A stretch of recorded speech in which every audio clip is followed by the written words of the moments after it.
Welcome to Garden of Glory. In 1 Corinthians chapter 14, verse 13 to 25, Paul continues teaching on spiritual gifts.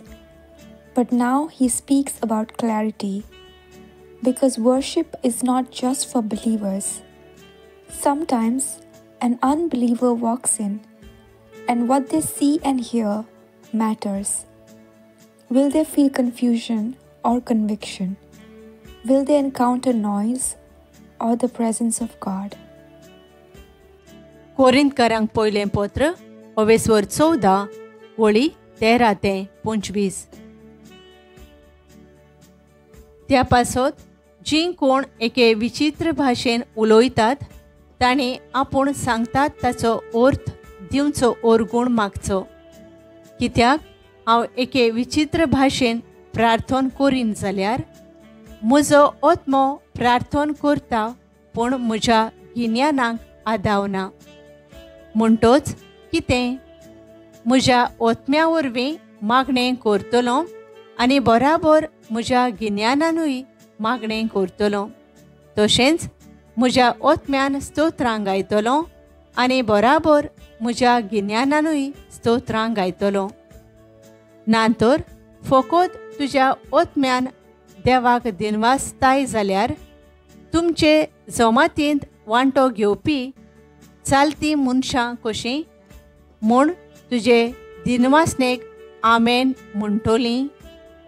कित्याक तूं कितें म्हणटाय तें तीं कांय नकळोत.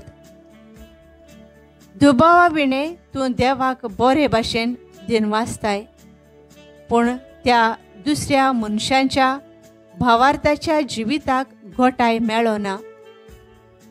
तुम्हा सगळ्यां परस चड विचित्र भासांनी हांव उलयतां म्हूण देवाक दिनवासतां.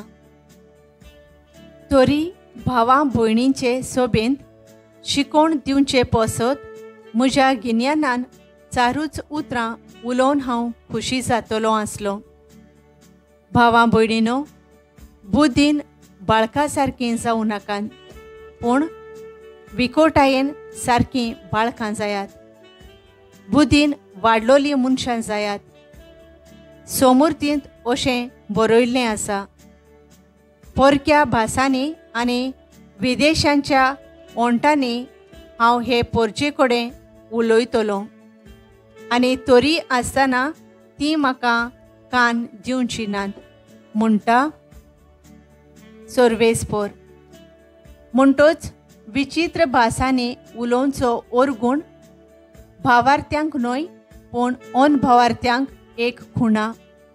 उरफाटीं देवाचो संदेश दिवचो ओरगूण अनभावार्थ्यांक न्हय पूण भावार्थ्यांक खुणा. म्हणटोच सगळी सभा भरता तेन्ना सगळीं विचित्र भासांनी उलयतात म्हूण समजात.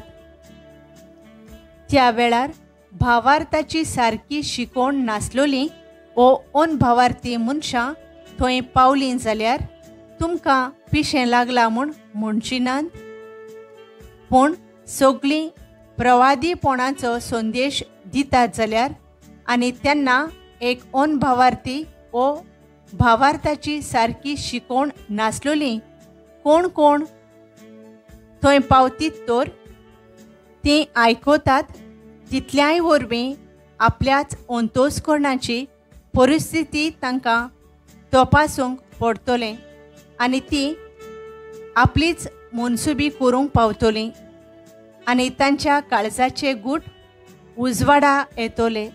आनी अशें देव खरेंच तुमचे मदें आसा म्हूण वळखून तीं साश्टांगी पडटलीं आनी देवाक भोसतलीं.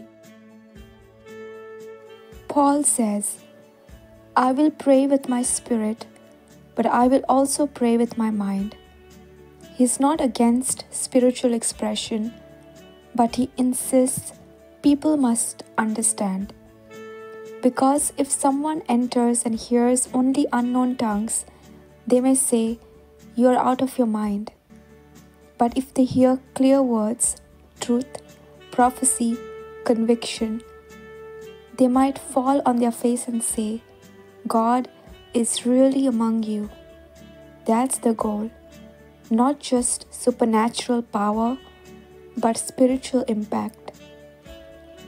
Lord, let our worship reveal who you are, not just to us, but to the ones watching. Give us understanding. Let our gatherings be filled with your presence and clarity, so that all who come in may know God is here. In Jesus' name, Amen. Thank you for joining us on the Garden of Glory. If this message blessed you, please like, share, and subscribe. Dear Barenkuru.